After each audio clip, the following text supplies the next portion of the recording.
FJ40 adalah mobil yang udah terkenal badak.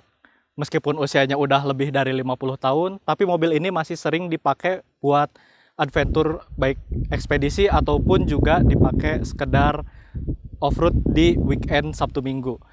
Nah, bahkan buat part-part dari mobil ini sering juga dipakai buat mobil yang adventure kompetisi, baik dari gardan, gearbox ataupun dari TC-nya. Nah, di samping saya ini udah ada mobil FJ40 yang udah dimodifikasi sedemikian rupa, yang konsepnya ini semi tubular dan ya bobotnya udah lebih ringan dari FJ40 yang full body. Jadi modifikasi apa aja yang udah nempel di mobil ini? Yuk langsung kita bahas aja satu-satu.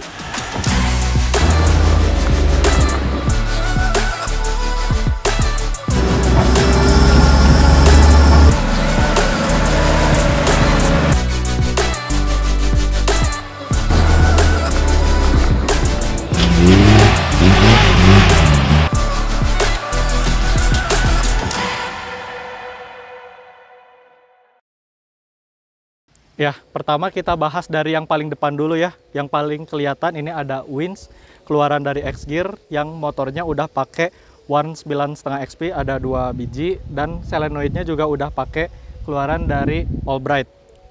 Terus winchnya juga ini udah pakai plasma, dan selain dari winch ini yang pastinya udah cukup banget, apalagi nginget kalau bobot mobilnya ini nggak seberat dari hardtop yang full body. Ya, jadi recovery-nya selain ada winch, ada juga PTO yang disimpan di belakang, di bagian bawah. Dan pentingnya ada 2 recovery seperti ini adalah supaya ketika salah satunya trouble, itu masih ada penggantinya. Dan juga selain itu, 2 winch atau 2 recovery kayak gini berguna ketika harus nge-winch di tanjakan yang panjang dan butuh 2 kali tarik plasma atau 2 kali winch. Jadi ketika satunya udah habis, itu nggak usah diikat dulu di pohon mobilnya pakai strap, bisa langsung tarik plasma satu lagi ke atas. Dan untuk PTO-nya ini dia udah dilengkapin juga sama rem. Jadi kalau harus berhentinya itu pakai PTO itu aman. Mobilnya ya nggak usah diikat karena remnya nggak cuma ada di winch tapi juga ada di PTO. Nah, selain dari winch dan PTO, di bagian depan juga ini ada bumper atau bull bar yang nahan dari winch-nya ini. Jadi kalau ada hantaman dari depan, baik ke pohon ataupun mobil lain, juga udah ketahan dari bull bar ini. Terus juga ada dudukan dari winch-nya. Ini nyatu sama bumper bagian bawah yang simple aja dari bumpernya, tanpa ada tambahan ke pinggir, dan bumpernya juga dibuat lebih kecil supaya bannya lebih terekspos. Jadi kalau ada cerukan atau V, itu yang kena duluan ban, bukan bumpernya, kayak gitu. Jadi setelah dari bumper ini kita bahas ke bagian kaki-kaki atau bagian bawah. Ya, dari bagian bawah kita bahas dulu. Ini ada shock breaker steer keluaran dari Tough Dog yang ukurannya ini 2 kali lipat lebih besar dari shock breaker steer yang biasa, karena emang buat menunjang bannya yang ukurannya udah lebih besar juga.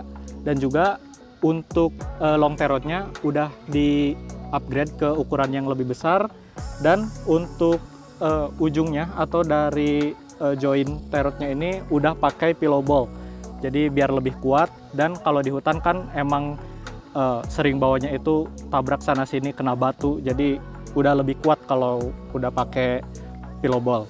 Terus juga ke bagian kaki-kaki ini udah pakai link arm atau udah 4 link, dan juga udah ada tambahan stabilizer supaya kalau mobilnya dipakai di jalan raya itu nggak terlalu limbung. Dan untuk di bagian gardan, ini gardannya udah pakai rasio 488, dan di dalamnya juga udah ditambahin air locker dari ARB. Oh iya, kemudian dari untuk menunjang dari 4-linknya ini udah pakai coilover shock. Sekarang kita udah ada di bagian sampingnya, terutama di bagian bannya. Jadi ini ban dari mobil ini pakai badak ekstrim ukuran 35 x 10,5 ring 16, dan velgnya ini pakai velg modular ya yang ukuran 16. Dan Untuk ke bagian sini ada shock breaker keluaran dari Rebel yang udah adjustable, jadi bisa diatur keras empuknya, udah bisa diatur. Ukurannya ini 12 inch, ya travelnya 12 inch. Dan ini ada link armnya, kelihatan ini link arm yang bawah, ini link arm yang atas. Jadi bisa lihat ini udah 4 link. Sekarang kita bahas buat bodinya. Pertama di sini udah ada roll cage yang buat ngelindungin dari frame kacanya ini. Jadi kalau misalnya mobilnya miring, itu nggak langsung kena ke frame kacanya, tapi kena dulu ke besi pelindung yang ada di depannya. Terus juga dari besi pelindung ini ada tempat dudukan dari LED bar atau lampu yang buat kasih cahaya lebih di malam hari. Dan juga bahas bodinya secara keseluruhan, ini tadi sempat dibahas kalau mobilnya ini udah semi tubular atau udah enggak full, jadi rangkanya udah kebanyakan diganti sama pipa-pipa besi yang dari dalam, ini dari pilar A sambung ke pilar B nya ada di bagian luar. Jadi sampai ke belakang ini udah full tubular, kecuali dari bagian dari depan pilar B ke depan itu masih ada body hardtopnya. Dan juga pintunya udah setengah, jadi pintunya udah nggak full. Dan dari wheelbase mobil ini juga udah dilebarin atau dimelarin, nggak kayak hardtop yang FJ40. Jadi ini hitungannya udah kayak FJ43. Seperti itu. Kemudian di bagian samping sebelah sini ada dudukan untuk jerigen untuk bawa cadangan bahan bakar ya. Dan untuk bahan bakar utama disimpannya ada di bawah toolbox ini. Di bawah toolbox di belakang jok ada tangki bahan bakar yang kapasitasnya sekitar 70 liter. Ini kita udah ada di bagian belakang dari mobil ini. Jadi di bagian belakang ada satu ban serep. Terus juga di bagian atas dari ban serep ini ada lampu yang dipakai buat mundur. Terus buat diemnya ban serep ini ada tire hanger yang bentuknya kayak yang sering ada di Jeep JK. Jadi kalau buat mau buka dari ban serepnya ini, kita harus buka dulu tire hangernya, dibuka baru ban serepnya bisa turun. Terus selain dari untuk bracket dari ban serep, dari bracket ini juga bisa untuk nyimpan lift jack. Jadi aksesnya pun mudah di bagian belakang, gampang buat dijangkaunya. Ini tinggal dibuka, jadi nanti nuruninnya pun gampang. Nah, setelah bahas dari sini, kita langsung bahas ke bagian bawah. Jadi ini udah ada di bagian bawah yang belakang. Ini dari bumper dulu kita bahas. Jadi ini bumpernya mirip dari bumper bawaan FJ40 itu sendiri, yang bahannya udah pakai yang lebih tebal, jadi lebih kuat. Dan juga untuk lampu remnya ini masih pakai yang bawaan FJ juga. Dan buat di belakang ini ada bopel towing yang model kakak tua. Jadi kalau misalnya butuh derek atau butuh ngikut di belakang, ini bisa strapnya ke sini. Dan juga di belakang ini rencananya kita mau tambahin winch belakang. Jadi kalau misalnya ada turunan yang curam, itu bisa dibantu pakai winch belakang. Terus ke bagian kaki-kaki ini sama kayak yang depan, pakai sistem 4-link dan juga udah pakai coilover shock yang merek Rebel, sama 12 inch travelnya yang udah bisa diatur keras empuknya atau udah adjustable. Terus di bagian belakangnya juga kelihatan ada PTO yang disimpannya agak di tengah, ya ada PTO. Dan juga di bagian bawah mobilnya itu udah dipasangin deck atau di bawah transmisi dan TC itu udah dipasangin deck. Jadi kalau ngehantem batu atau akar, jadi cenderung lebih aman, nggak akan langsung kena ke gearboxnya. Jadi kalau di bagian interior sebenarnya nggak terlalu banyak yang berubah, karena dashboardnya pun ini masih pakai dashboard yang bawaan FJ-nya, namun emang udah ada beberapa tambahan kayak indikatornya udah bukan pakai bawahnya FJ, tapi di sini ada switch juga, kayak ini switch untuk locker dan kompresor.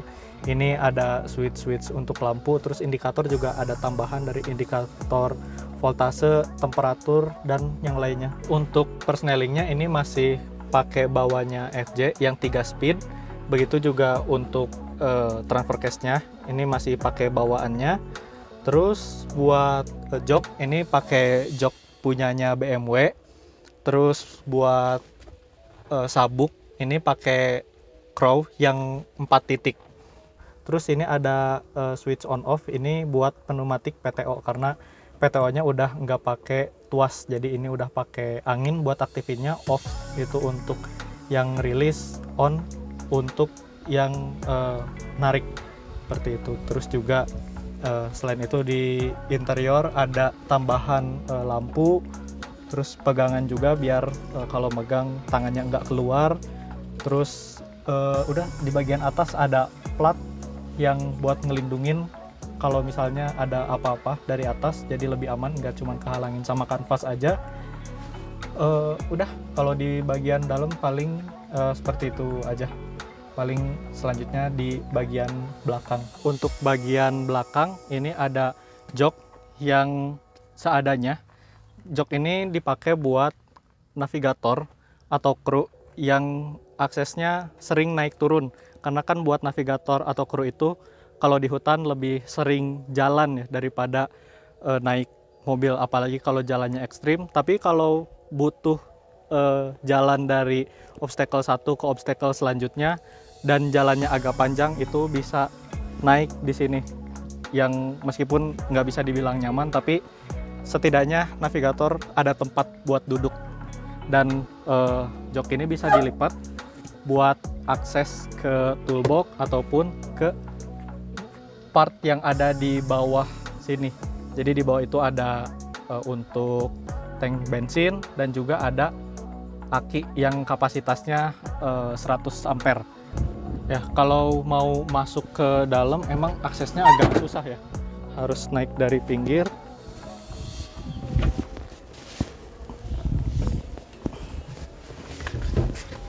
Ya, kita udah duduk di dalamnya.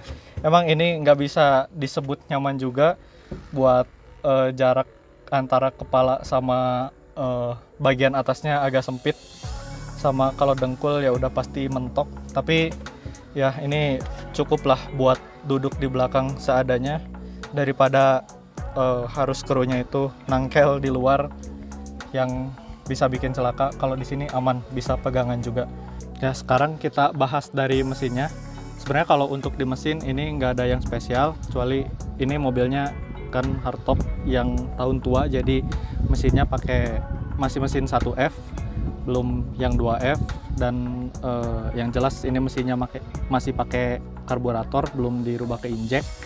Tapi udah cukup banget lah buat dipakai adventure atau casual aja, karena yang penting mesinnya sehat, udah cukup. Terus di bagian daerah mesin ini, di bawah kap motor ada tower dari shock Rebel 12 inch, dan ada juga tabungnya, dan untuk adjustable-nya ada di bagian tabung ini. Jadi kalau butuh keras empuknya bisa diatur dari tabung shocknya. Ya, jadi segitu aja video reviewnya. Kalau misalnya ada yang mau ditambahin, entah itu komentar, kritik, atau saran, langsung aja tulis di kolom komentar. Saya pamit, dadah.